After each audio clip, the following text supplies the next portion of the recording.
Scratches and wear on marble, limestone, and travertine surfaces can be removed with StoneTech Professional's refinishing products. These products restore smooth, brilliant stone surfaces by removing scratches and etched marks, and by refinishing the stone to its original luster. All are safe and easy to use. There are 3 products in the StoneTech Professional Refinisher family: Euro Polish, Euro Hone, and Euro Shine. All 3 of these professional refinishing powders are great for polishing, honing, and shining marble, limestone, travertine, and terrazzo. Euro Hone is an acid-free marble honing powder that removes scratches, acid etching, and wear patterns. It creates an even honed flat finish. Euro Hone is available in 5 grit levels, which provide a wide range of honed finishes, from deeply honed to satin. Euro Polish is an acid-free marble polishing powder that also removes light scratches, mild acid etching, and light wear patterns. It restores the surface to an even, polished finish. Euro Shine is a non-acidic superfine marble polishing powder that brings back the stone's ultra-high shine and luster. Depending on the type of stone and level of polish, hone, or shine desired, each of these products will cover approximately 500 to 1,200 square feet per canister. Now let's take a look at how easy it is to use StoneTech Professional's refinishers. Always test in a small inconspicuous area to determine the ease of application and the results you would like to achieve. Remember to allow all new grout installations to cure per the manufacturer's instructions before using the refinishers. And make sure the surface is clean, dry, and free of waxes and coatings before you get started. If the surface is heavily soiled, be sure to pre-clean with one of StoneTech Professional's heavy-duty cleaners. Mask off and protect any baseboards or adjacent areas to avoid splashing and overspray onto surfaces that are not intended to be treated. Before using any of the refinishers, make sure the stone surface is well rinsed and free of loose debris. Apply approximately 1/2 cup of powder plus 1 cup of clean water to the stone surface. Refinish using a hand orbital sander or weighted floor machine fitted with a natural hair pad. Keep the area wet while buffing and add more powder as needed. Buff the area until the desired level of hone, polish, or shine has been achieved. Rinse the area well and use a wet-dry vacuum or hot water extractor to remove excess refinishing powder remaining on the surface. The last step is to clean all of your equipment with water. With StoneTech Professional's refinishing powders, you'll be able to restore marble to its original beauty. And to maintain the stone's natural beauty, clean it regularly with StoneTech Professional Revitalizer Stone and Tile Cleaner and Protector. For optimum protection against future staining, remember to seal your natural stone every 3 to 5 years with one of StoneTech Professional's high-performance sealers.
What would we have done to this?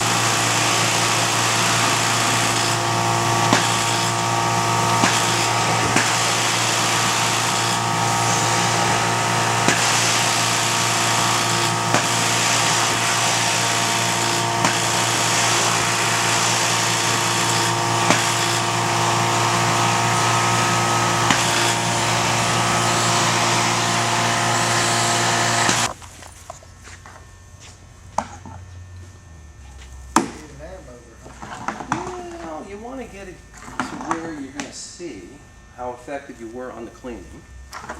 What, if anything, you're going to need to do from there. Hey, not to hop back to the other thing, but while we're waiting on this to dry, if you're gonna seal that over there, now what are you gonna seal that with? Any sealer. There's a heavy duty sealer, there's an Impregnator Pro, and then there's the pinnacle, top of the line, it's called Bulletproof. A little of a fair reflectivity, but the rest is dull for a variety of different reasons.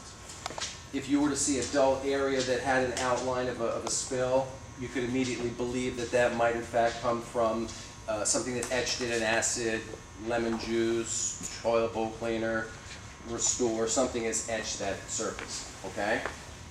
The bottom line principles behind the marble honing and polishing is in the capacity that the grits that we're using, and if you see the whole line, Don, correct me if I'm mistaken, doesn't start at like 140? It starts at 180 and goes 180. along. The polishing, the shining powder is like 3,000. Okay. So, much the same as if you were going to sandpaper wood, the lower the number, the coarser the sandpaper. Here, the same things apply. So, do we have powder stuff? Which one do you want? Well, I'm going to have to go down from a shining or polishing down to maybe an 800. Do we have an 800? There's 800 in the little bottle. I've got polish shining and I've got 800. I can't remember what I've got. Is that 800? It doesn't have a label. Huh? You, 600. 600. you said Then it I'll still goes need from 8. 180, is that what you just It said? goes clear down to 180. That's 180 to what? to 3,000. 3,000. Oh, That does not 3,000, mean okay. don't. Now some people think, oh, what I have to do is start. You can't go from 180 to 3, just like sandpaper. No, I know that. The question sometimes you come into a floor and you say, okay, now where do I start? The mistake some people make is they start too low. Not necessarily too true. You have to estimate. You got these scratches, you know, it's like doing wood. But it's better to guess wrong on the high side. In other words, you do a section and say, oh, well, I'm going to have to go down. Because the problem is if you start too low, you may have wasted a bunch of time and everything. So the easiest thing to do, if you're not real sure, you pick out an inconspicuous area that is still dull like that, it's got some of the scratches, use a little orbital sander and see which one you're going to have to start at. That's how you do it. Would there be, like, if you really had no idea, would there be like one that you would recommend starting at, like, 1,000 or Well, be it like a safe, start at honestly, if you have no idea. this floor is worse than what you'll ever probably run into, right, Ted? The dullness, at least Yeah, it's dull. uniformly dull. Yeah. That's kind of good. If you had deeper scratches That's in where you got a conjunction problem. with that, then, and they wanted the scratches out, now you can get shiny scratches by saying, I can only, maybe I'm going to do a 600, then I must do an 800, and then the 15, you got to go up. I can't say I'll do a 600 and then jump to 3,000. It's just not going to work. Yeah. Okay, so we know that. We've got to hit it. Regardless of how far down you go, or even if it weren't this bad, and you say, I just need to tweak it a little bit, I'm going to use 1,500 right out of the gate, and that may be the only grit I need to use. I'm just going to polish this thing. That could be fine. Remember the pictures I showed you where the guy said, I just came in with a Euroshine. It was just a little bit dull. He started at the top and he And was done. No Euro- big on to shine, it's just a little bit dull. There were no scratches, no damage. You may also run into a situation where you have this floor that's dull every place, but only in one little area is a bunch of scratches. Well, deal with the scratches and everything, get it back up to roughly where the rest of the floor is, and then deal with the whole floor. In other words, don't start at 180 grit for the whole floor when it's only one area that needs that. And then how would you do that? A little orbital sand? A little orbital sander's all you need. Take the Or, orbital pad. yes, you could. You could use an orbital sander. Or you could use your floor machine in just that localized area if you needed a big enough area that you needed that Yeah. grit. Okay? This is a whole lot easier with that machine than the marble side. It is. It was Kevin, right? And you were saying, well, what are you going to do when it's a marble bathroom? Yeah, like on A like vertical wall. surface, a Yeah. wall, Yeah. it's going to be arm. Here, we have the weight post. Don't necessarily going to put any weights on it today, but you could. What's the weight going to do? Give you that additional contact, kind of increasing the abrasiveness of whatever grit you're using, because I'm going to fire it up, I promise. If I'm going to start with 600, That 600, I may be working an area of 4 square feet, 4 blocks, for maybe 2 or even 3 or 4 minutes. I'll go get you your 800. Thank you. And maybe, oh, I have an 800 pad. Can I have a 600 brand new pad? Because I have a 400. Is that what you've got there? Correct. Okay, so new pad and And the reason I'm asking for a 600 is if you have, and this one has already been used for a 400 grit, this for the rest of its life has to be a 400 grit pad. Okay? If you start mixing up pads, you're going to be making yourself crazy because you'll have latent bit of 400. Well, let me use this for a shining of 2000. It's going to be mixing grits. Scratches right there. Absolutely. So don't, even if you didn't know where this one belonged, it's a shame, but you either throw it out or it's going to be the lowest grit you've ever used and start it from there. Okay? So if Don isn't going to bring me a new pad, I would have used the 400 for the 600. Do you know what I'm saying? And then I'll use an 800 and then a 15 and so on. So, And it doesn't work very good to try to wash this out. no. They'll last a long time, but once they start getting really thin and compressed, especially with the additional weight that you use, if you want to use the weight, they'll start to fall apart, you know? But I meant to say, okay, we got 400, let's wash this out real good. Then we'll Oh, try no, no, no. 600. It's a 400 pad for the rest of its life. That's the way it's going to be. Those additional weights will help you, and I guess my whole case in point is that when you're on the wall, What machine are you using on the wall? What kind? Well, I mean, What I actually use is an automotive, it's a 9-inch buffer. okay, all right. And it's actually made by, I think it's Makita, the ones that I get my guides. But the important thing is that it has to have a dial down in terms of the RPMs, because you want it to actually go 175 RPM, because if you go too fast, it's going to be slinging this stuff all over the place. Sure. No good. It's going to create a problem. 800. All right, let's do a 600. Why not? Here's our pad. We're going to do 600. Is that a liquid or a powder? Huh? Is that a liquid or a powder? They're all powders. Okay. Okay? This one just happens to be a smaller little, probably a sample mode, but this is the way they come. They're like a 1.5-pound tub in all the different sizes. They all come powders. You'll want 1/3 of the product to 2/3 water to make your slurry mix that you're going to be using as a hone or a polish or whatever. Okay? It's not rocket science. I'm not even going to measure it. I'm going to pour it on and add some water to it and then just hit it with the machine. Okay? Can't get any lazier than that, I don't think.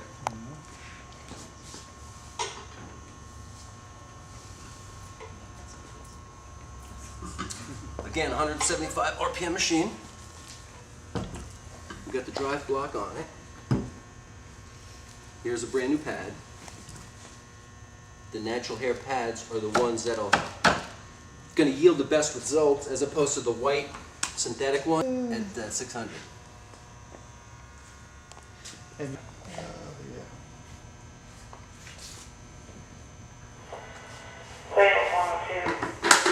You use the hog hair pad even for your finish, Yes. all the way up to 3,000? Yes, sir.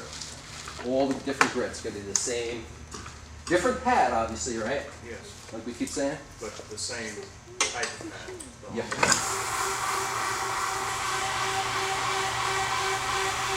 I'll tell you what, the same place that we did the ceramic tiles, they have a marble lobby that's probably not. Neoprene squeegee because it's a little bit better, but here's what you're looking at. And then let it dry, and let's see where we are. See if we need to do more. If that slurry dries, is it easy, it's easy cleaned up, right? It's easier to clean up in its wet state. When it dries, it can be a little tenacious and hang on. So it's best to grab it like this. Okay. Okay? There'll always be a little haze. That's why I like that moss neoprene one. But if you look, even this was the shiny one, I believe.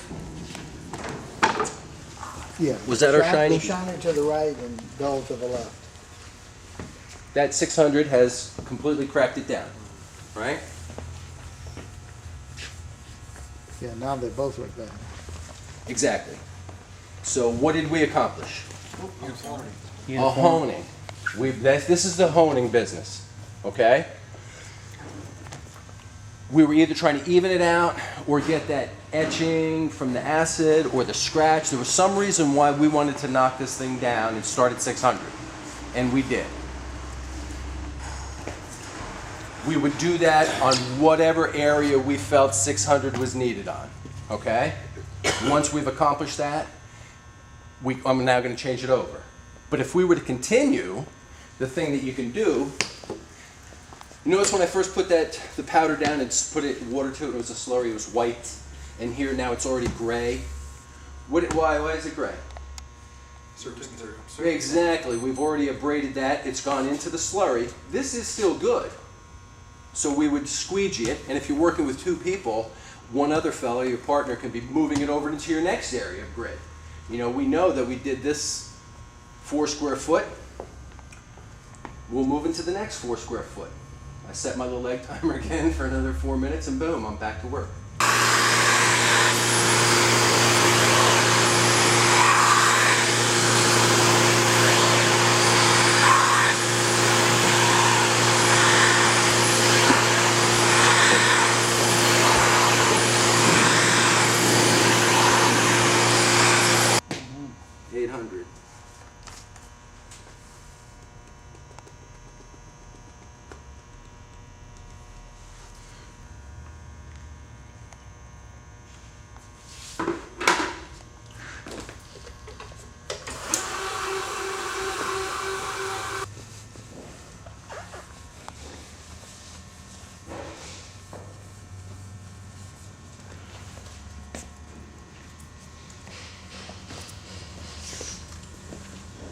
That's where I would typically start. You know, you're going to say, boy, I didn't see much difference, right? Not a lot happened. But what we are doing... Blended it in. It did. Here, that's the key, and that's a beautiful description of it.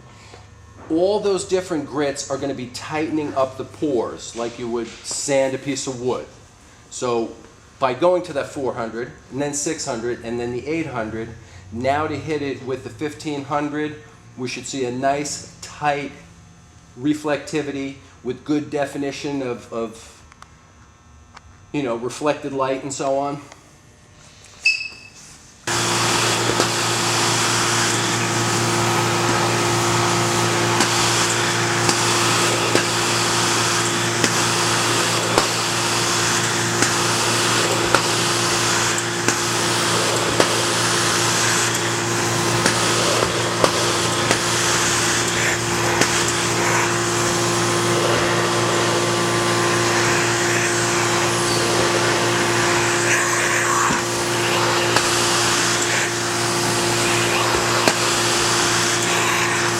You guys have questions as we go over to a 1500 now?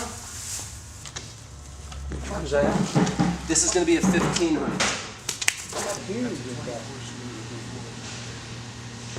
Now I can tell you,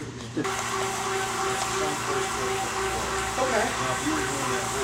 Yeah. Yeah. Well, you want a minimum of